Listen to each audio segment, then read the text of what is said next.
Hey guys, welcome back. We're back for the second semester of Hammer Time. I'm Aidan Calkins with Coach Cosentino, my podcast co-host Oliver Saczuk, and we got a lot to talk about break. And the Bonnies came back home from Clarkson this week, getting two big victories on the road.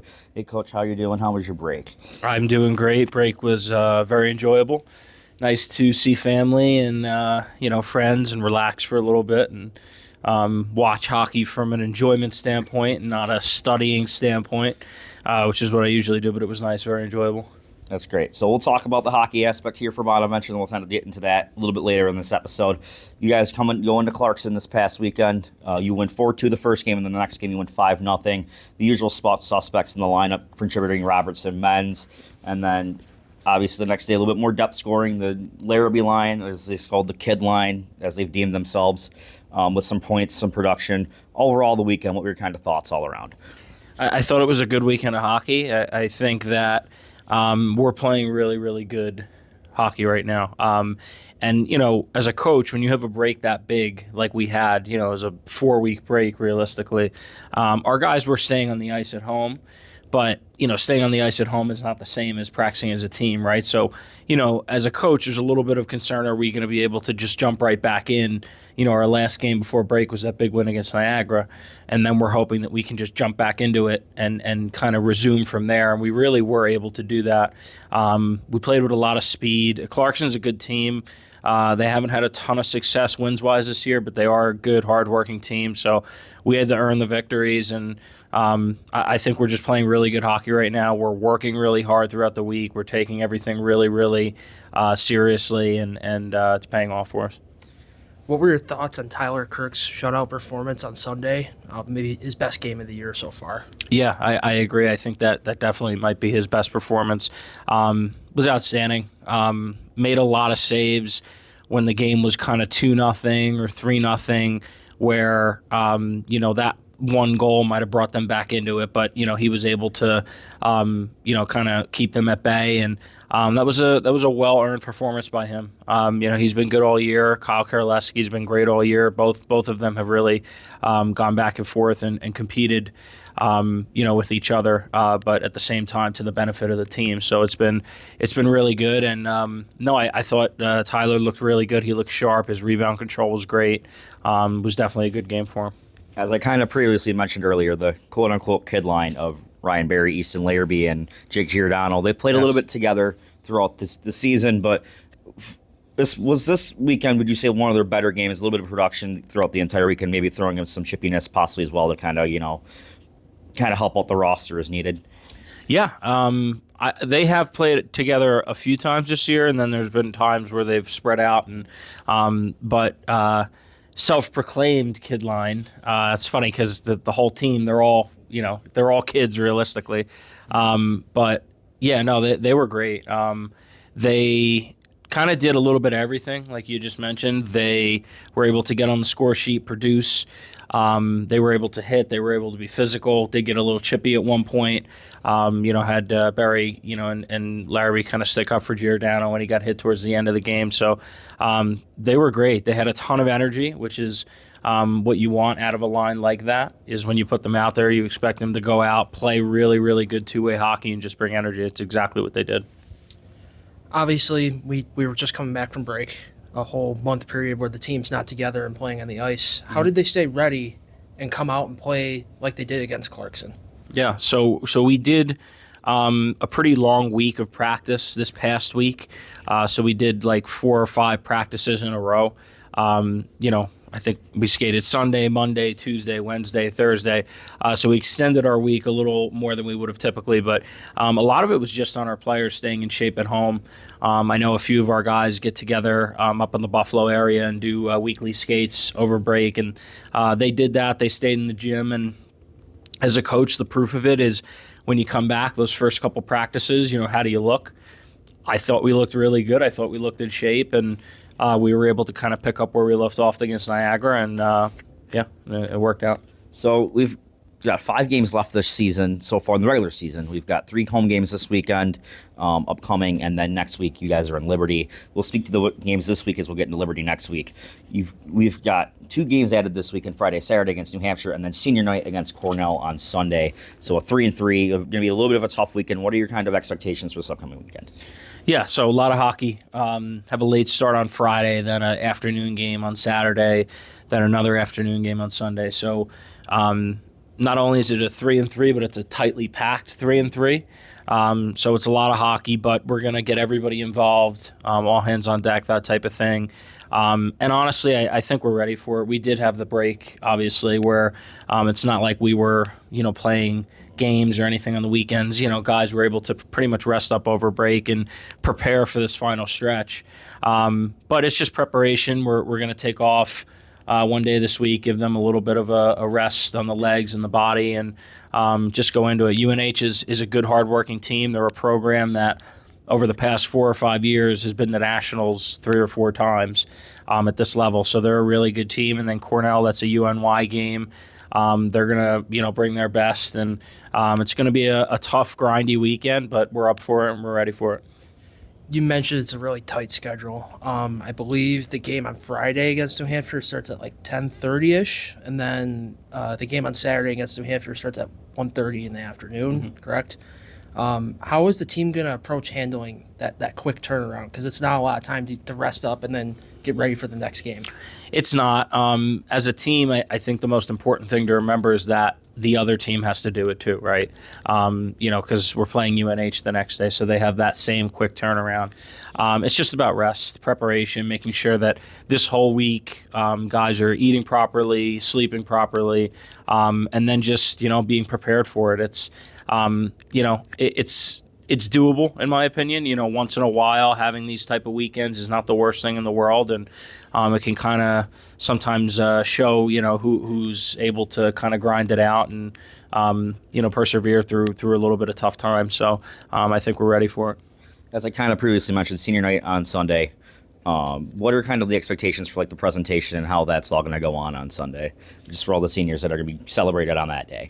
Yeah, it's going to be nice. Obviously, having the parents there is going to be great for them, and being able to say a few words. Each player is going to have some words to say about their time at SBU, and just some comments thanking their parents and their teammates and stuff like that.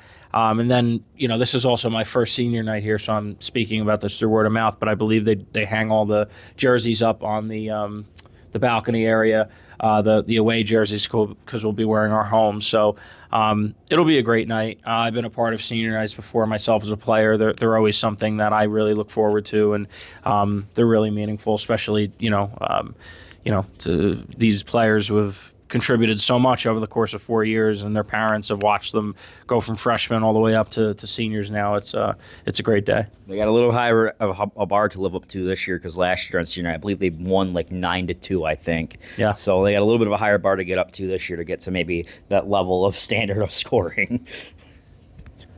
Speaking on the players, how are the seniors handling the reality that this is going to be their last home games for Bonaventure?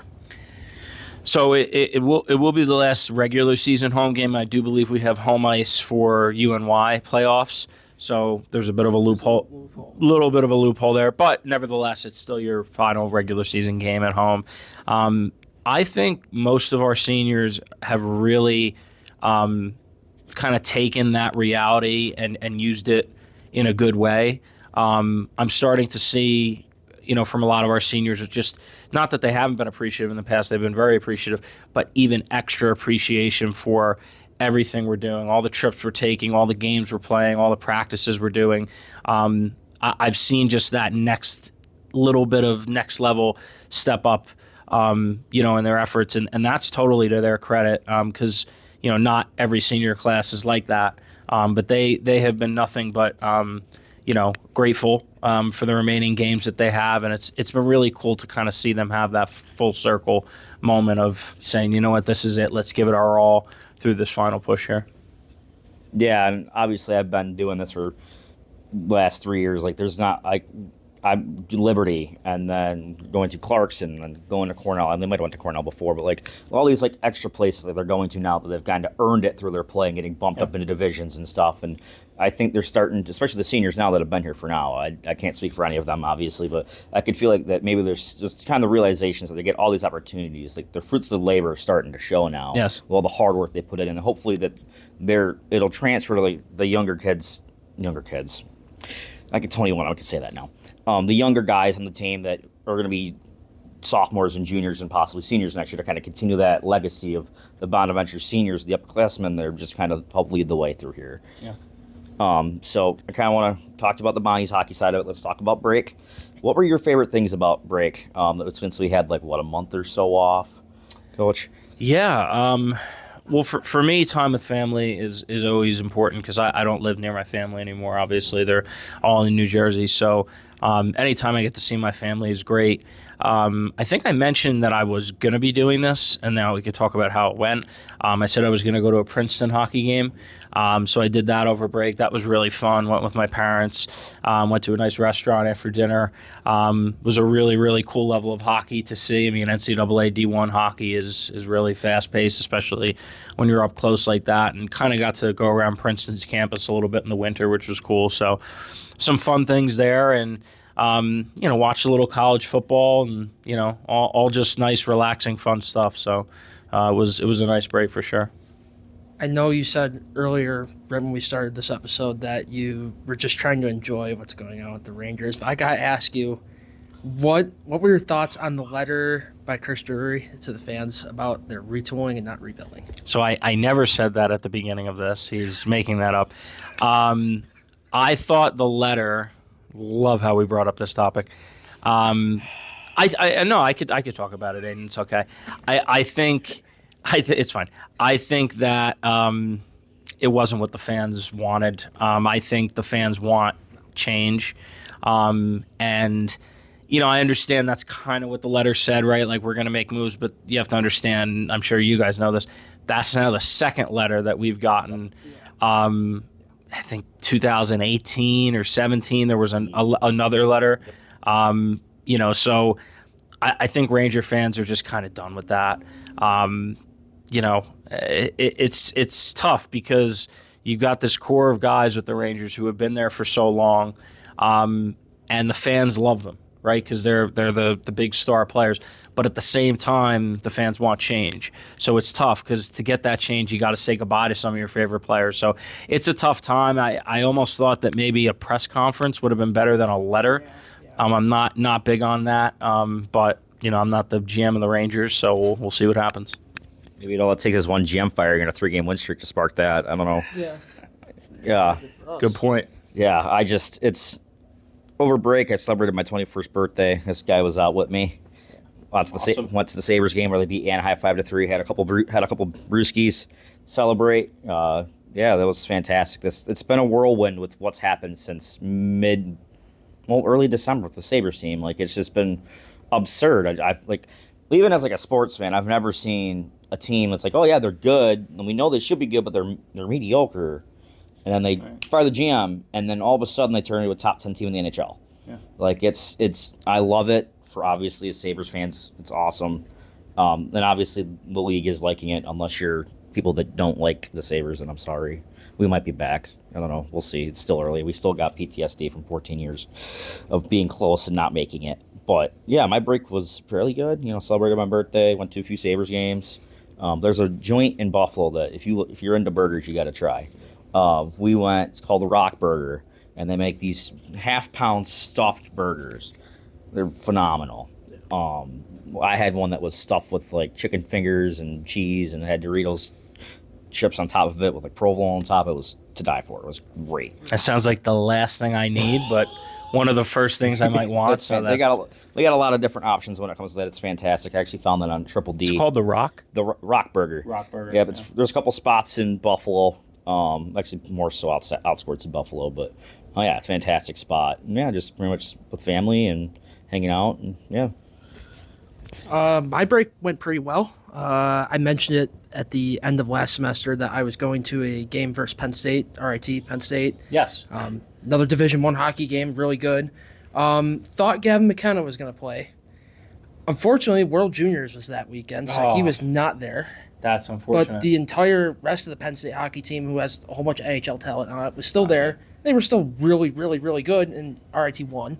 They shut them out, which was just fantastic. My brother was going crazy. He goes to school there at RIT, so I mean that was awesome. And That's awesome. I did not know that. That's awesome. And then I went snowmobiling a little bit. I have a snowmobile at home. I have trails all around my house, so I was able to go out and do that. And yeah, it was just nice and relaxing. Mm-hmm.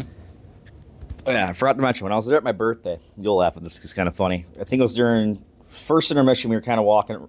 First intermission? Yeah, I think first intermission, we were walking around looking for stuff, just getting our easel. But I'm walking back to where we sat at 100 level.